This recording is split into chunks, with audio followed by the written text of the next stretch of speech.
కేరళలోని కొజ్జికోడి ప్రాంతంలో కూడత్తాయి గ్రామం 2002 సెప్టెంబర్ నాటి సంగతి. ఆకుపచ్చని అందం పరుచుకున్న ఆ గ్రామంలో అన్నమ్మ అనే 57 ఏళ్ల ఓ వృద్ధురాలు తన భర్త, కొడుకు, కోడలతో నివసిస్తోంది. ఉండేది నలుగురే అయినా ఇల్లు చాలా పెద్దది. ఓ రోజు ఉదయాన్నే వేడివేడిగా సూప్ తయారు చేసుకుని పక్కనే పెట్టుకుని దేహావసరం తీర్చుకోవడానికి వెళ్ళి మళ్లీ వంటగదిలోకి వచ్చారావిడ. సూప్ వేసిన గిన్నె తెచ్చుకోవడం కోసం వంటగదిలోకి వెళ్తుంటే ఏదో మందుల వాసన ఆవిడ ముక్కుకు సోకింది. పక్కనే ఉన్న ఇంటి వాళ్ల చావిట్లో పురుగుల మందు వాసన వస్తుందిలే, పోనీలే అనుకుంది. ఆవిడ ఆ సూప్ గిన్నె పట్టుకుని బయట గదిలో కూర్చుని మెల్లగా దాన్ని తాగుతున్నారు. అది తాగుతుండగా ఆవిడకు కడుపులో మంటగా అనిపించింది. ఆవిడ బాధగా మూలుగుతోంది. ఆవిడ బాధను అదే గదిలో ఓ మూల నక్కి ఉన్న ఒక మనిషి చాటుగా గమనిస్తూ రాక్షసంగా నవ్వుకుంటోంది. కాసేపటికే నోటి నుంచి నురుగలు కక్కుతూ అన్నమ్మ ప్రాణాలు వదిలేసింది. ఆ తర్వాత 2008 నుంచి 2016 వరకు ఆ ఇంట్లో మొత్తం 4 చనిపోయారు. అందరూ గుండెపోటుతోనే మరణించినట్లు వైద్య పరీక్షల్లో తేలింది. వాస్తవానికి ఆ ఇంట్లోని ఒక మహిళే హత్య చేసినట్టు చాలా ఆలస్యంగా వెలుగులోకి వచ్చింది. ఆ ఇంట్లోనే 17 ఏళ్లుగా నివసిస్తున్న ఆమె ఎవరికీ అనుమానం రాకుండా ఇంట్లో వాళ్ళని పొట్టన పెట్టుకుంది. ఆ ఇంట్లో వాళ్ళు మరీ అంత గుడ్డిగా ఆమెను నమ్మినట్టే అనుకోవాలి, లేదా ఆమె చాలా గట్టికురాలని భావించాలి. అసలేమైందో తెలుసుకుందాం. టామ్ థామస్కి 61 ఏళ్ళు, రిటైర్డ్ టీచర్.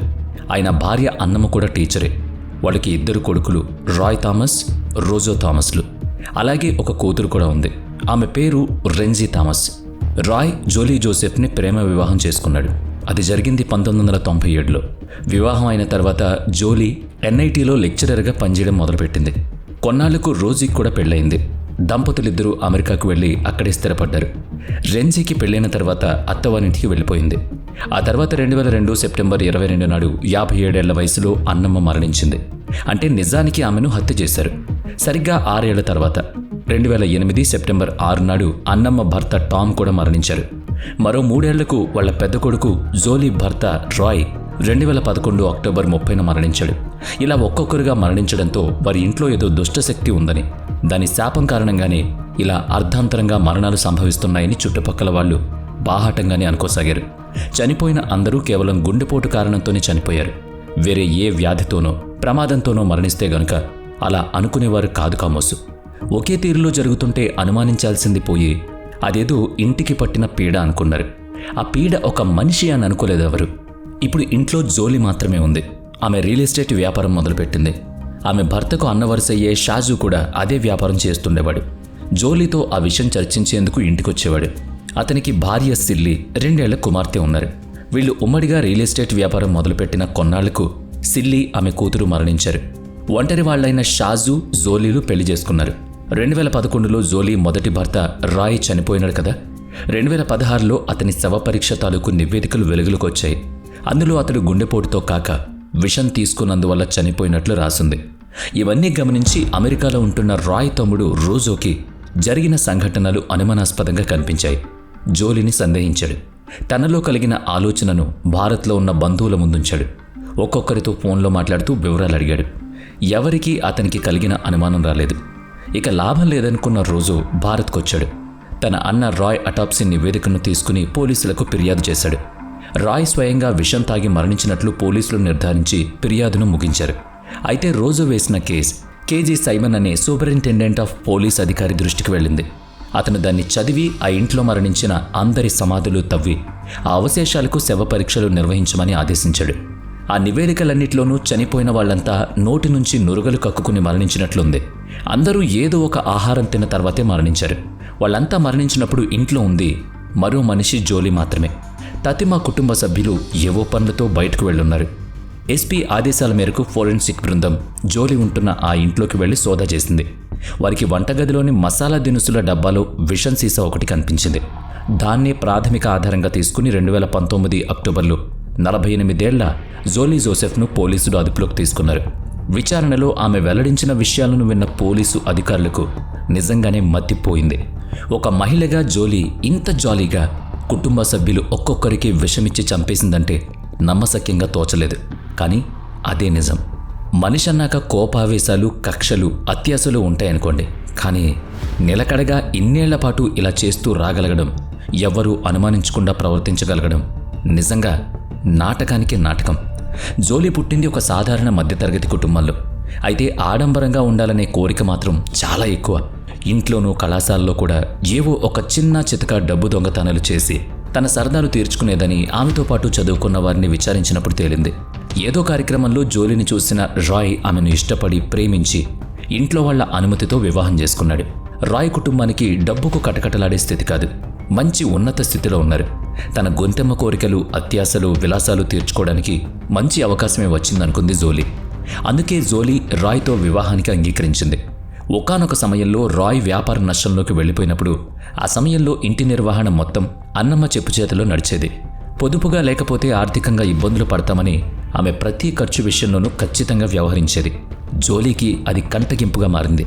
చేతిలో డబ్బులు ఆడక వెర్రెత్తినట్టయిపోయింది. పైగా టామ్ థామస్, అన్నమ్మ దంపతుల్ని ఆ ప్రాంతంలో అందరూ ఎంతో గౌరవంగా పలకరించేవారు. పెద్దావిడ సలహాలు తీసుకునేవారు. అత్తగారి కీర్తి జోలీకి ఒంటి మీద కారం రాసినట్లు అనిపించింది. అలా అన్నమ్మపై కలిగిన అసూయ ద్వేషంగా మారిపోయింది. ఆమెను ఎవరూ ప్రశంసించకూడదనేది జోలీ తత్వం. కానీ కట్టడిగా బ్రతకాల్సి రావడంతో అత్తగారిని కడతేర్చాలనుకుంది. అందుకు పశువుల ఆసుపత్రి నుంచి కుక్కల్ని చంపే డాగ్ పాయిజన్ని కొని తీసుకొచ్చింది జోలీ. దాన్ని ప్రతిరోజు కొంచెం కొంచెంగా అత్తగారి ఆహారంలో కలిపివసాగింది. దాంతో అన్నమ్మ తరచుగా అనారోగ్యం పాలై ఇబ్బంది పడేది. ఎన్ని రోజులు గడిచినా ఆమె చావకపోవడంతో జోలీ ఇక నిరీక్షించలేక ఓనాడు అన్నమ్మ కాచుకున్న సూప్లో ఎక్కువ మొత్తంలో ఆ విష పదార్థాన్ని కలిపింది. అలా జోలీ తన విలాసాలను సాగనివ్వని అత్తగారైన అన్నమ్మ అడ్డు తొలగించుకుంది. కానీ ఆ రోజు నుంచి ఇంటి నిర్వహణ బాధ్యతలను ఆమె మామ టామ్ థామస్ తీసుకున్నాడు. అందుకని జోలీ మామగారైన టామ్ను కూడా మంచి చేసుకుంటూ ఆయన్ని డబ్బులు అడిగేది. ఆమె తన అనవసర ఖర్చుల కోసం తన తండ్రిని కాకాపడుతుందని రాయ్ గమనించాడు. వ్యాపారంలో ఒత్తిళ్లకు అదనంగా ఇదో సమస్య కావడంతో అందుకు సమాధానం వెతుక్కోవడానికి అతను మద్యాన్ని ఆశ్రయించాడు. దాంతో ఆస్తి మొత్తం తన పేరిటే రాసేస్తానని జోలీ భావించింది. అయితే టామ్ ఇక తన వయసు పెరుగుతోందని వీలునామా రాయించాడు.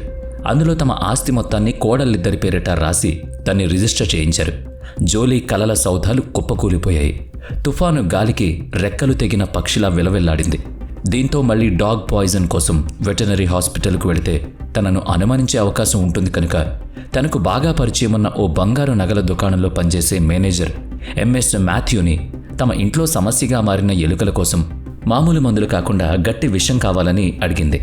మాథ్యూ తమ నగల తయారీలో వాడే ఒక విష పదార్థాన్ని ఆమెకు కొంచెం ఇచ్చాడు. ఆమె దాన్ని టామ్ తినే ఆహారంలో కలిపించింది. ఆయన మరణించిన తర్వాత మాథ్యూకి అనుమానం వచ్చింది. ఆ విషయంపై అతను జోలీని ప్రశ్నించాడు. జోలీ జరిగింది చెప్పి తన చేతికి డబ్బు వస్తుందని, పెద్ద మొత్తం అతనికి ముట్ట చెప్తూ ఉంటానని అడిగినప్పుడల్లా తనకు కొంచెం కొంచెంగా ఆ విషయాన్ని తెచ్చివ్వాలని కోరింది. డబ్బాస ముందు మాథ్యూలో కలిగిన భయం ఎగిరిపోయింది. అదిగో అలా జోలీ తన భర్త రాయ్ని కూడా అతనికిష్టమైన పుట్టులో ఆ విషయం కల్పించి అతన్ని కూడా పరలోకానికి పంపేసింది.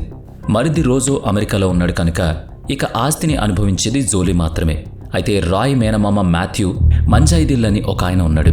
ఆయనకు మాత్రం అది అసాధారణంగా తోచింది. పెద్దవాళ్ళంటే సరే అనుకోవచ్చు, చిన్న వయస్కుడైన రాయ్ కూడా గుండెపోటు కారణంగా మరణించాడనుకోవడానికి ఆయనకు నమ్మబుద్ధి కాలేదు. అసలు టామ్, అన్నమ్మలు చనిపోయినప్పుడు కూడా అనుమానించవచ్చు. అయితే వయసులో పెద్దవాళ్ళు కనుక వాళ్ళది సహజ గుండెపోటు మరణమే అనుకున్నారందరూ.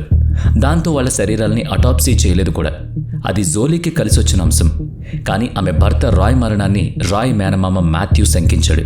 ఆయనే పోలీసుల్ని ఒప్పించి రాయ్ శరీరానికి అటాప్సీ చేయించాడు. అప్పుడే అతని శరీరంలో హెచ్చు మోతాదులో విషమున్న సంగతి తేలింది. ఆ వెంటనే జోలీ తెరపైకొచ్చి మాథ్యూ మంజియాదిల్ని కలిసి అప్పుల బాధలో మద్యానికి బానిసైన తన భర్త రాయ్ బహుశా అందులోనే విషం కలుపుకుని తీసుకుని ఉండొచ్చని తానిప్పుడు అనుమానిస్తున్నట్టు చెప్పింది. ఆ విషయం ఇప్పుడు తామిద్దరికీ తెలిసింది కనుక కుటుంబ మర్యాదను కాపాడుకోవడం కోసం దీన్ని రహస్యంగానే ఉంచుతామని బ్రతిమాలింది. తమ సంతానమైన 2 చిన్నపిల్లలతో తను కోర్టు చుట్టూ తిరుగుతూ ఉండలేనని అసహనం వ్యక్తం చేసింది. భావోద్వేగపూరితమైన ఆ మాటలకు మాథ్యూ మంజుదాయిల్ నెమ్మదించాడు. అవసరమైతే తనకు కబురు చేస్తుండమని ధైర్యం చెప్పి వెళ్ళిపోయాడు. ఒకనాడు ఆమెను చూడ్డానికి వచ్చిన మాథ్యూ తన మాటల్లో అసలు రాయ్ ఆ విషయాన్ని ఎలా సంపాదించుంటాడో తెలుసా అని జోలీని అడిగాడు. ముందుగా కాఫీ తాగండి, అప్పుడు మాట్లాడుకుందామని చెప్పి అతను వద్దంటున్నా కూడా కాఫీ కలిపి తెచ్చిందామె. కాదు, విషం కలిపిన కాఫీ తెచ్చిచ్చింది.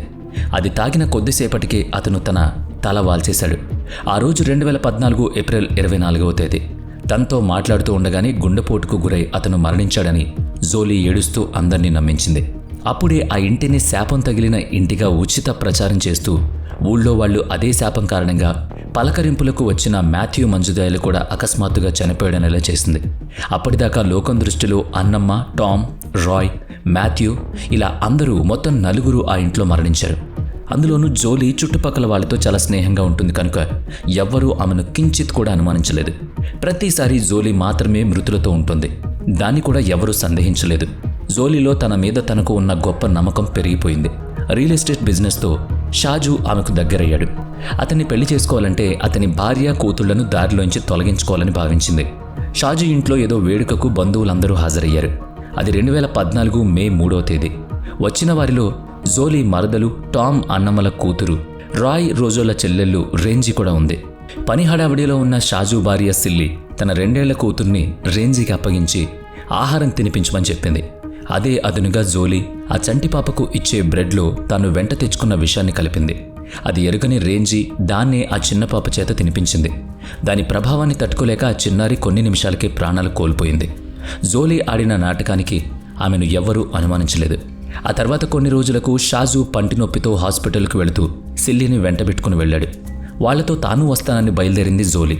అతను డాక్టర్ గదిలోకి వెళ్ళాక సిల్లీ తాను జ్వరానికి మందు బిళ్ళలు తీసుకోవాలి, కొంచెం మంచినీళ్ళమని జోలీని అడిగింది. సిల్లీ చూడకుండా చాటుగా జోలీ ఆ నీళ్లలో విషం కలిపి అందించింది.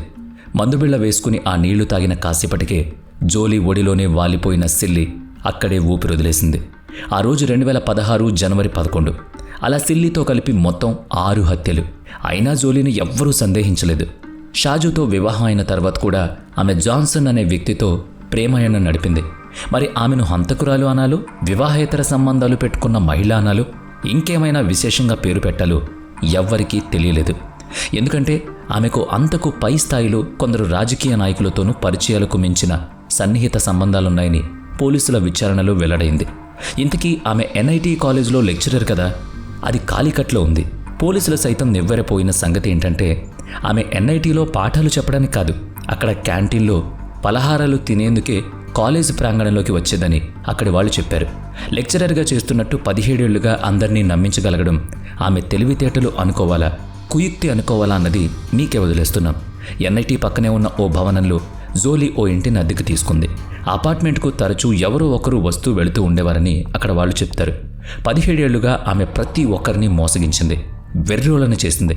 నిజానికి అందరినీ వెధవల్ని చేసింది. కానీ బాగుండదని అనడం లేదంతే. Her life is fake. ఇంతకంటే ఇంకేం చెప్పాలి. ఆ అబద్ధపు జీవితాన్ని అంతకాలం కొనసాగించిన నేర్పరితనం మాత్రం ఆశ్చర్యం, మెచ్చుకోవచ్చు కూడా. జోలీ కేసును వాదించడానికి ఆమె తరపు బంధువులు ఒక లాయర్ని ఏర్పాటు చేశారు. అతని పేరు B.A. అలూర్. నేరస్తుల తరపున వాదించడం అతని ప్రత్యేకత, అందులో దిట్ట కూడా. ఇరుపక్షాలు తమ నిర్దోషిత్వాన్ని వాదించుకునే న్యాయ విధానం మన భారత రాజ్యాంగం కల్పించింది. కనుక వాది ప్రతివాదుల లాయర్లు తమ వృత్తి ధర్మమే నిర్వర్తిస్తారు తప్ప తమ కక్షిదారుల భావనలతో, చేష్టలతో, ప్రవృత్తులతో వారికి నిమిత్తం ఉండదు. సామాన్యులకు ఇది వింతగానే అనిపిస్తుంది, కానీ అదే చట్టం. ఇక్కడ మనం అనుకుంటున్నాం, కానీ అక్కడ మీడియా మాత్రం ప్రశ్నించింది. జోలీ తను చేసిన హత్యల్ని అంగీకరించింది. అందుకు ఆధారాలు లభించాయి కదా. ఇక ఆమెకు శిక్ష విధించడానికి ఏంటి లేట్ అంది. ఇది ఒక న్యాయ సంబంధమైన విధానం అని బదులిచ్చారు ఆ లాయర్స్. ఆమె అంగీకరించినా కూడా పోలీసులు సమర్పించిన ఆధారాలు అసంపూర్ణంగా ఉన్నాయన్నారు. రాయ్ శరీరంలో తప్పితే మిగతా వారి శరీర అవశేషాల్లో విషం తాలూకు ఆనవాళ్లు లభించలేదని చెప్పారు. కాబట్టి ఆమెకు మరణదండన విధించడం తగదని అతను భావించాడు. అంతేకాకుండా తాత్కాలిక బెయిల్ కూడా సంపాదించి పెట్టారు. ఇంతకీ జోలీ ప్రస్తుత భర్త షాజు పరిస్థితి ఎలా ఉందో కదా. తన భార్య కూతుళ్లను చంపిన ఆమెనే తను వివాహం చేసుకున్నాడని తెలిసాక అతని మానసిక స్థితి ఎలా ఉండొచ్చో ఊహించండి. జోలీ రహస్యప్రియుడు జాన్సన్ ఉన్నాడు కదా, అతనికి అప్పటికే వివాహమైంది. ఆమెను కూడా కడతీర్చడానికి జోలీ పన్నాగం పన్నింది. షాజు రియల్ ఎస్టేట్ వ్యాపారం చేస్తున్నాడు, కానీ వాస్తవానికి అతను ఒక టీచర్. అతన్ని పరలోకానికి పంపిస్తేనే హ్యుమానిటేరియన్ గ్రౌండ్స్ ఇంకా విధి నిర్వహణలో మరణించిన వారి సానుభూతి నియమాల కోటాలో భర్త యొక్క ఆ టీచర్ ఉద్యోగం అతని భార్యగా తనకే వస్తుంది కనుక చేతిలో ఉద్యోగం, దానిపై వచ్చే ఆదాయం ఉంటుందని జోలీ ముందే ఆలోచించి పెట్టుకుంది. ఇక జాన్సన్ భార్యను అడ్డు తొలగిస్తే అతనితో కలిసి ఆనందంగా వివాహం ఆడొచ్చని, జల్సా చేయొచ్చు అనుకుంది. సాయిరామ్. అబ్బా, మీకు కూడా కోపం, విసుగు, చిరాకు, అసహ్యం వస్తుంది కదా. Same feeling. కానీ ఇవన్నీ వాస్తవాలు. ఆమెను ముందుగా ఒక మహిళగానే చూశారు. కానీ ఇక్కడ జెండర్ డిఫరెన్స్ కాదు చూడాల్సింది, ఒక మనిషిలోని క్రౌర్యాన్ని చూడాలి. సైకో అనే మాట కూడా దీనికి తక్కువేమో. ఆ వ్యక్తిని పోల్చడానికి నిజానికి మానసిక సంతులనం కోల్పోయిన వాళ్ళు సైకోలుగా మారే అవకాశం ఉందని వైద్య శాస్త్రం కూడా చెప్తోంది. అంటే సైకోలందరికీ ఏదో ఒక మానసిక సంఘర్షణ తాలూకు గతం ఉంటుందని అర్థం. కానీ జోలీ జోసెఫ్ కేవలం విలాసవంతమైన జీవితం కోసం ఎంతో ప్రశాంతంగా ఒకరి తర్వాత మరొకరిని లేపేసింది. ఇది మాత్రం నిజంగా ఒప్పుకోకుండా శిక్షించాల్సిన విషయం. అందుకే డాక్టర్లు ఆమెను సైకోపాత్ అని పిలవలేదు, సోషియోపాత్ అని వ్యవహరించారు. వీళ్ళకి మంచి చెడుల గురించి పూర్తి అవగాహన ఉంటుంది. సాధారణ మనుషుల మాదిరిగానే అందరితో ఎంచక్కా ఉంటారు. కారుణ్యం ఏ కోసానా లేని వీళ్ళు సమయం చూసుకుని తమ కార్యం చక్కబెడతారన్నమాట. సరే, పట్టుబడ్డాక జైల్లో ఉంటారనుకోండి, అది వేరే విషయం. అలాంటి వాళ్లను వారి సన్నిహితులు, కుటుంబీకులు పసిగట్టలేకపోవడమే పెద్ద విషాదం. మరణశిక్షను తప్పించుకున్న జోలీ జోసెఫ్ ప్రస్తుతం చెరసాల్లో ఉంది. కేసు విచారణ మాత్రం కొనసాగుతోంది.